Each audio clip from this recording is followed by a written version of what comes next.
ஆளுநர் அரசு பணியின் யூடியூப் சேனலுக்கு உங்களை அன்புடன் வரவேற்பது உங்கள் ஃபேமஸ் தான். இப்ப சப்ஜெக்ட் இதுதான், நாளை பென்ஷன்களில் பென்ஷன் கூடுமா குறையுமாங்கிறது தான். ஏன்னா கவர்மெண்ட்ல என்ன சொல்லியிருக்காங்க, இப்ப ராஜ்யசபால என்ன சொல்லியிருக்காங்க அப்படின்றது எல்லாமே நிறைய செய்திகள் சும்மா மேலோட்டமா வந்துருக்கு. அதுக்காக தான் அந்த வீடியோ. இதை பார்த்தா உங்களுக்கு ஒரு ஐடியா, அந்த தலைப்புக்கு கரெக்டான ஒரு ஐடியா உங்களுக்கு தோணும். இதுக்கடையில போன வீடியோவில் என்ன பண்ணியிருந்தோம், டிஏயும் பேசிக் பேயும் மெர்ஜர் பண்றதை பத்தி ஒன்றும், இன்டர்வியூ லீப்பை பத்தி போறோம். அதுக்கு சில பேர் விளக்கம் கேட்டிருக்காங்க. டிஏ மெர்ஜருக்கு பே கமிஷன் ரெக்கமெண்ட் பண்ணுமா அப்படின்னு. டிஏ மெர்ஜர் பண்றது கவர்மெண்டோட வேலை. இந்த இன்டர்வியூ லீப்புக்கு சிபாரிசு பண்றதா பே கமிஷன் வேலை. அதோட எல்லாமே இது வரைக்கும் எண்ணிக்கையிலேருந்து அமலாக்கம், டேட் ஆஃப் எஃபெக்ட் என்னையில இருந்துங்கிறத பே கமிஷன் தான் சொல்லிட்டு இருந்துச்சு. இப்ப அந்த உரிமையை அரசாங்கம் வச்சிருக்கு. அதற்காகத்தான் 1/1/96 டிஏ மெர்ஜர் வந்தா என்னைக்கு எஃபெக்ட்ங்கிறது தெரிஞ்சு போகுது. ஒண்ணு. ரெண்டாவது, பென்ஷனருக்கு கொடுத்தாங்கன்னா பென்ஷனருக்கு பெனிஃபிட் வருமானு தெரிஞ்சுவோம். பென்ஷனருங்கிறது யாரு? 31/12/2020 முன்ன ரிட்டையர் ஆனவங்க. நம்ம சொல்றதெல்லாம் அதுதான். ஏன்னா இப்ப இந்த வீடியோவே அதுக்காக தான்.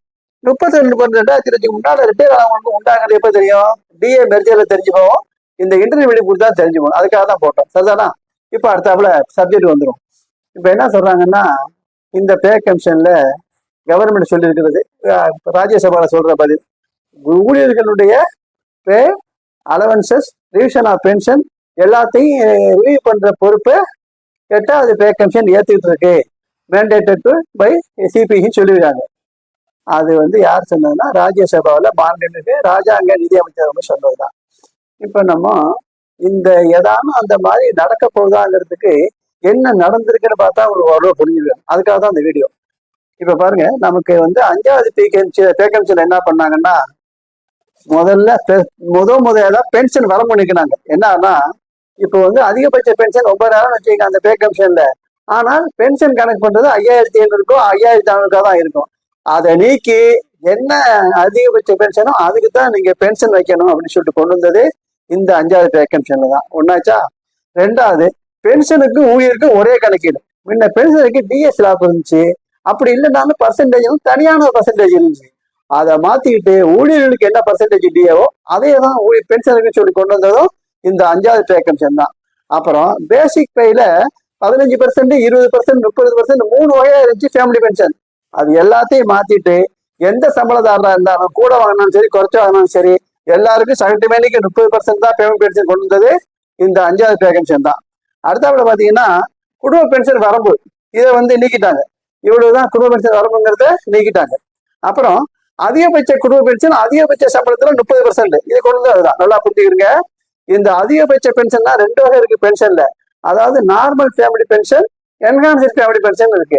என்ஹான்ஸ்டு ஃபேமிலி பென்ஷனுங்கிறது கடைசி சம்பளத்துல அது பேசிக் பேரு 50%, நார்மலுங்கிறது 30%. அந்த அதிகபட்ச சம்பளத்துல 30% தான் அது பேசிக் ஃபேமிலி பென்ஷனுங்கிறத அப்பதான் யார் கொண்டு வந்தது? 5வது பே கமிஷன் தான் கொண்டு வந்தது. அதுக்கு முன்னாடி அப்படி இல்லை.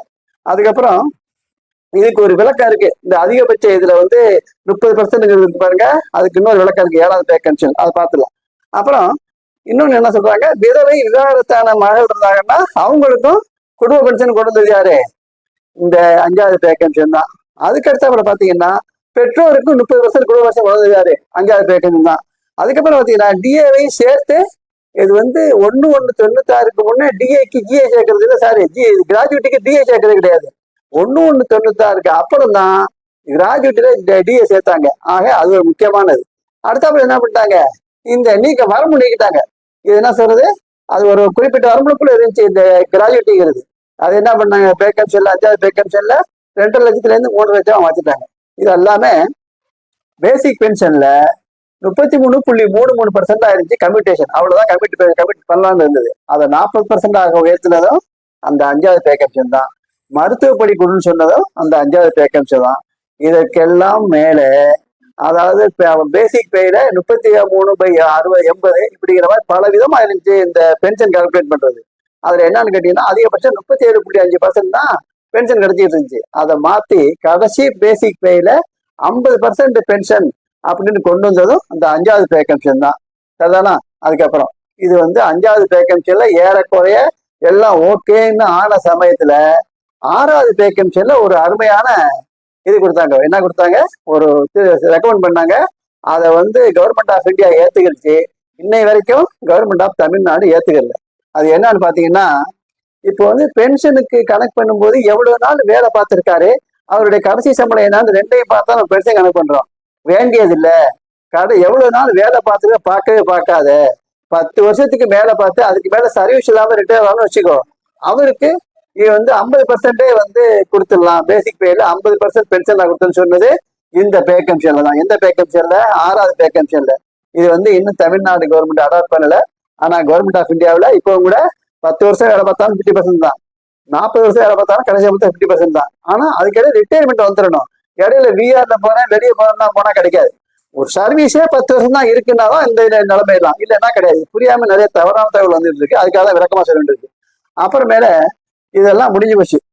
7வது பே கமிஷன்ல என்ன பண்ணாங்கன்னா, இந்த அதிகபட்ச சம்பளத்துல அதிகபட்ச குரூப் பென்ஷன் 30% இருந்துச்சு இல்லையா 6வது பே கமிஷன்ல, அதை மாத்தி அதிகபட்ச சம்பளத்துல அதிகபட்ச குடும்ப பென்ஷன் அப்ப 50% கொண்டு வந்தாங்க.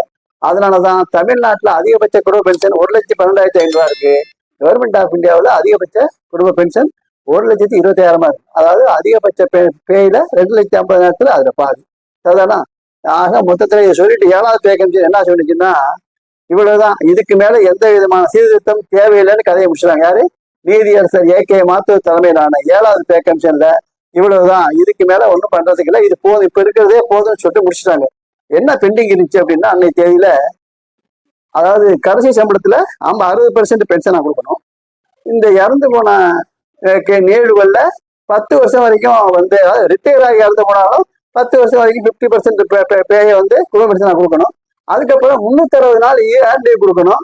கிராஜுவேட்டி வந்து அதிகபட்சம் 16 மாசம் தான் கொடுக்குறீங்க. 30 வருஷம் கணக்கு சர்வீஸ் கணக்கு பண்ணி ஒருத்தர் 42 வருஷம் வேலை பார்த்து ரிட்டையர் ஆனா அவருக்கு 21 மாசம் சம்பளம் கொடுக்கணும் கிராஜுவேட்டி அப்படின்றதுலாம் அந்த கோரிக்கை. அந்த கோரிக்கையெல்லாம் அப்புறம் குறைஞ்சபட்ச பே எவ்வளவோ சம்பளம் எவ்வளவோ அதுதான் குறைஞ்சபட்ச பென்ஷனா இருக்கணும்னு கோரிக்கை வச்சாங்க. அதெல்லாம் இப்போதைக்கு வருமானத்தை நீங்களே முடிவு பண்ணிக்கிறீங்க.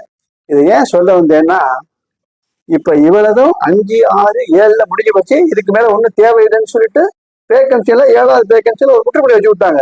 இப்ப 8வது பே கமிஷன் என்ன சொல்லுது? இப்போ என்ன சொல்றாங்க? அதாவது டிஓ டேர்ம்ஸ் ஆஃப் ரெஃபரன்ஸ்ல 2ல ஈல 2, இது வந்து அரபிக் நியூமர், இது ரோமன் நியூமர். என்ன சொல்றாங்க?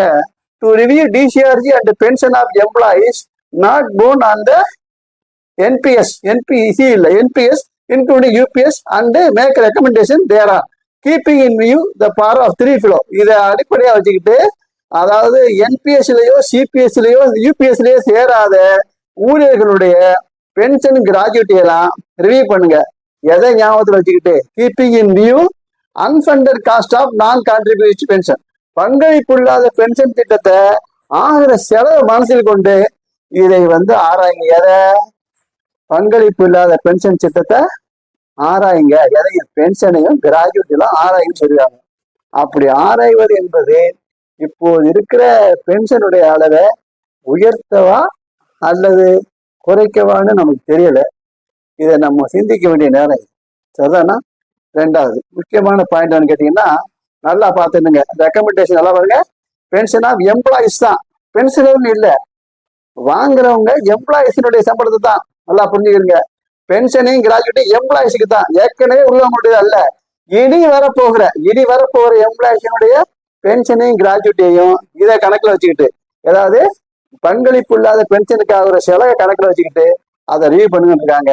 மாண்புமிகு இந்திய கவர்மெண்டுடைய ராஜாங்க அமைச்சர் என்ன பண்ணிருக்காங்கன்னா, the CPC has been mandated to make its recommendation on pay allowances revision of pension of CG employees.